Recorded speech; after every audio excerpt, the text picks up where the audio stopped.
Selamat siang teman-teman semuanya. Assalamualaikum warahmatullahi wabarakatuh. Terima kasih sudah menunggu untuk hari ini, pada siang hari ini, kami akan menyampaikan statement kelembagaan terkait dengan KPK yang nanti akan disampaikan oleh Bapak Alexander Marwata dan juga didampingi oleh Pak Sekjen KPK, Bapak Cahya Hahariafa.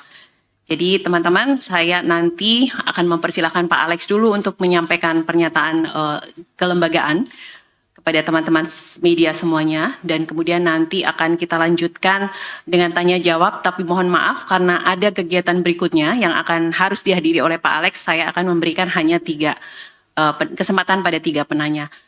Baik, saya persilakan kepada Pak Alex untuk menyampaikan.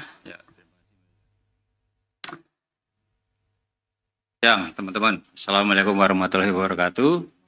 Shalom, salam sehat dan bahagia untuk kita semuanya.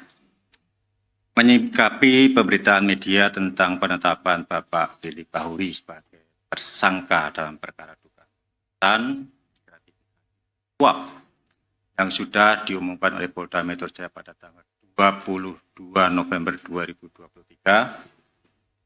Pertama, kami atas nama Komisi Pemberantasan Korupsi menghormati proses hukum yang berlangsung di Polda Metro Jaya. Yang kedua, bahwa sesuai dengan ketentuan pasal 32 ayat 2 dan ayat 4 Undang-Undang 19 tahun 2019 tentang perubahan kedua atas Undang-Undang nomor 30 tahun 2002 tentang Komisi Pemberantasan Tindak Pidana Korupsi, dalam hal pimpinan KPK menjadi tersangka tindak pidana kejahatan, pimpinan KPK diberhentikan sementara dari jabatannya. Pemberhentian tersebut ditetapkan dengan keputusan Presiden. Yang ketiga, pimpinan KPK secara kolegial tetap solid dan berkomitmen memastikan KPK akan tetap melaksanakan tugas sebagaimana yang dimandatkan oleh Undang-Undang KPK.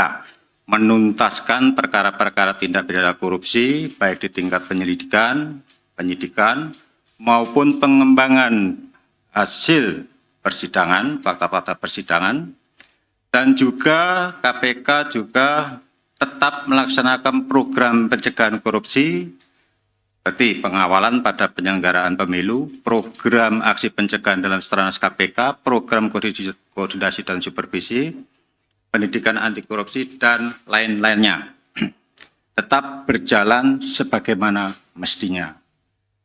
Yang keempat, kami menyadari bahwa pemberantasan korupsi tidak bisa dilakukan sendiri.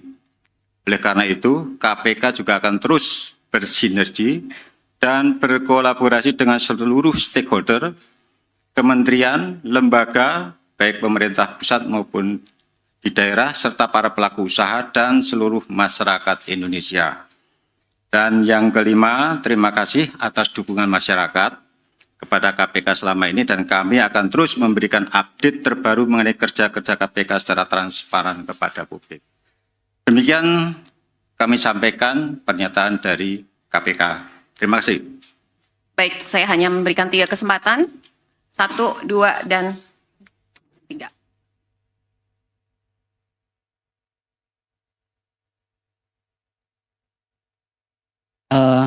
Selamat malam. Selamat malam lagi. Sorry. Biasanya malam soalnya. Selamat siang Pak Alex. Saya Hedi dari Kumparan. Langsung saja pertanyaannya begini. Ada 2. KPK akan masih memberikan pendampingan hukum nggak kepada Pak Ketua yang sudah ditetapkan tersangka?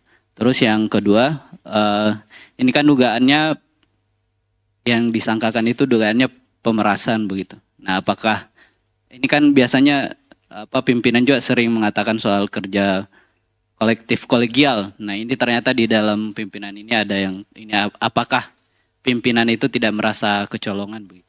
Terima kasih.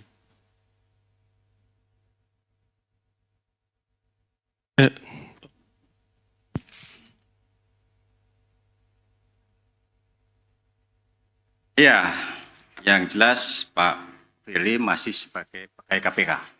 Gitu. Jadi tentu saja dalam menjalankan tugas dan kewajibannya yang bersangkutan berhak untuk mendapatkan bantuan hukum. Yang kedua, apakah KPK kecolongan? Kita nggak pernah merasa kecolongan. Ya, jalan internal di KPK sudah berjalan dengan baik, meskipun ada kejadian-kejadian, ya apalagi ini kita harus tetap menganut asas praduga tidak bersalah, kan seperti itu. Sedangkan yang sudah terjadi, ya seperti teman-teman juga ketahui sebelumnya, ada penyidik yang kemudian lakukan tindak pidana, ya apakah itu juga kecolongan? Ya sistem nanti yang akan berjalan. Masuk yang sedang berjalan di mana penjaga rutan itu juga akhirnya ketahuan. Dan kami masih tetap meyakini bahwa apa yang kemudian menjadi persoalan pada siang hari ini juga oleh Polda Metro Jaya itu juga dilaksanakan dengan profesional, ya, dan kita akan mengikuti proses penyidikan di Polda Metro Jaya dengan pendampingan dari Biro Hukum. Saya kira itu. Ya, Baik, pertanyaan selanjutnya. mau nanya soal ini.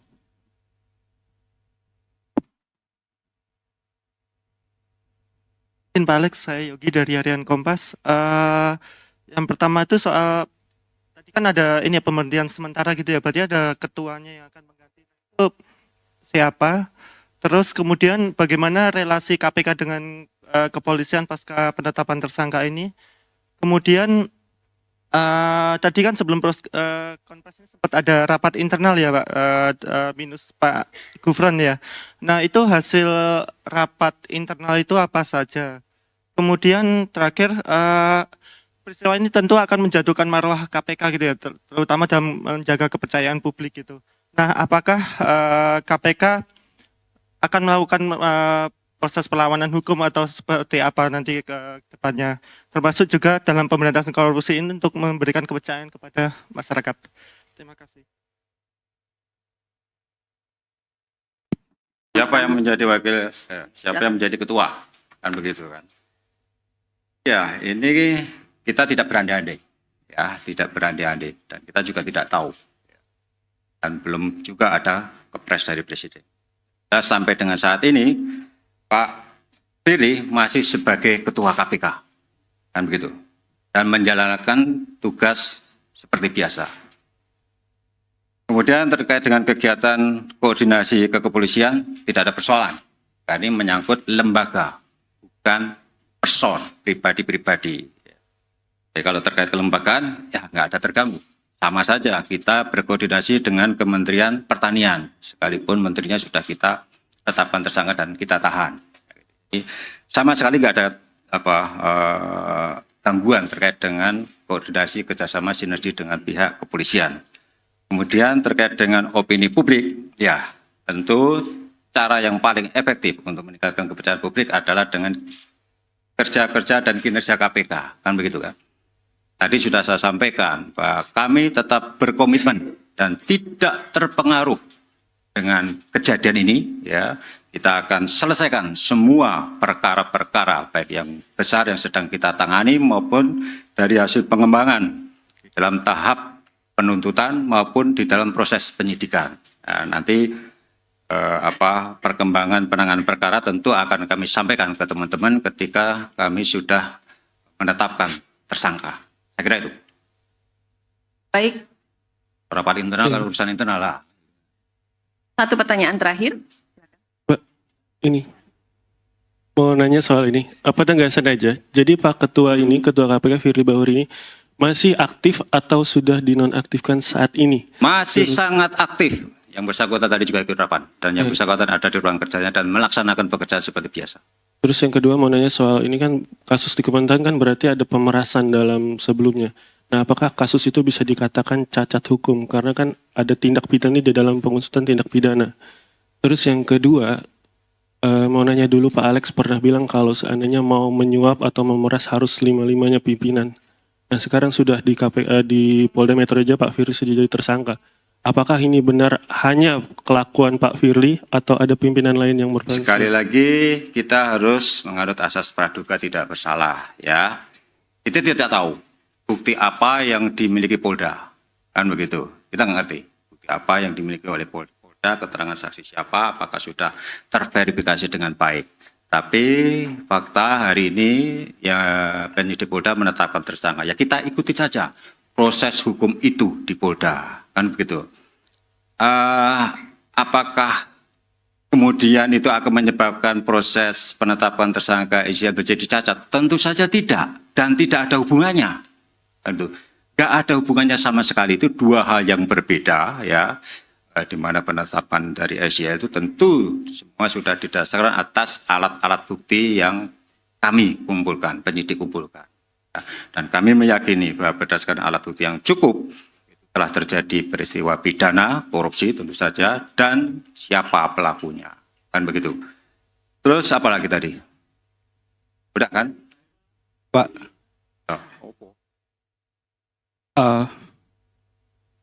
Ya, tentu itu menjadi hak dari Pak Billy untuk melakukan perlawanan. Kalau yang bersangkutan kan berkali-kali, saya kira sudah teman-teman wartawan juga sudah mendengar dari statement beliau bahwa yang bersangkutan tidak pernah menerima suap, tidak pernah melakukan pemerasan, kan begitu.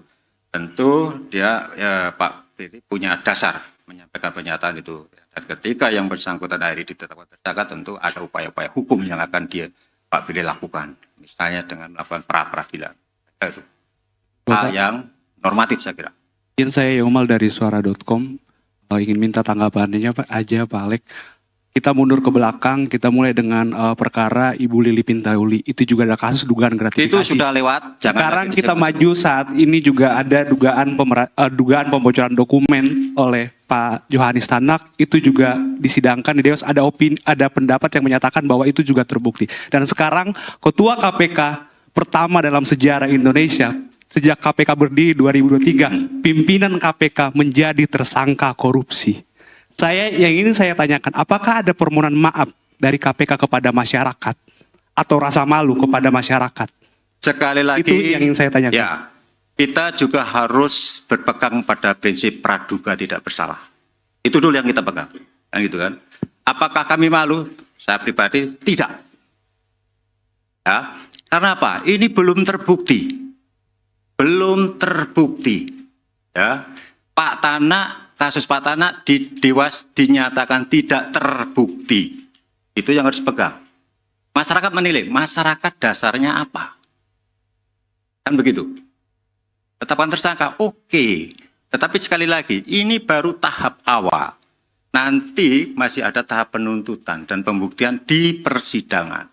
Itu yang teman-teman harus kawal, monitor, ikuti bagaimana proses ini berjalan di Polda. Tidak berhenti di sini.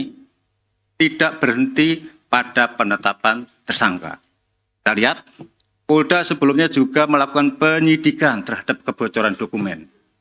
Ya kan? Mana hasilnya? Kalian nggak pernah tanyakan. Ya kan? Kalian nggak pernah monitor, tanyakan. Sementara di Dewas, apa fakta yang ditemukan Dewas pada kasus pembocoran dokumen di SDM? Nah itu. Kalian harus cermati juga itu. Oke? Baik teman-teman, saya rasa sudah cukup kesempatan untuk bertanya. Terima kasih sekali lagi pada teman-teman wartawan yang hadir dalam konferensi pers hari ini.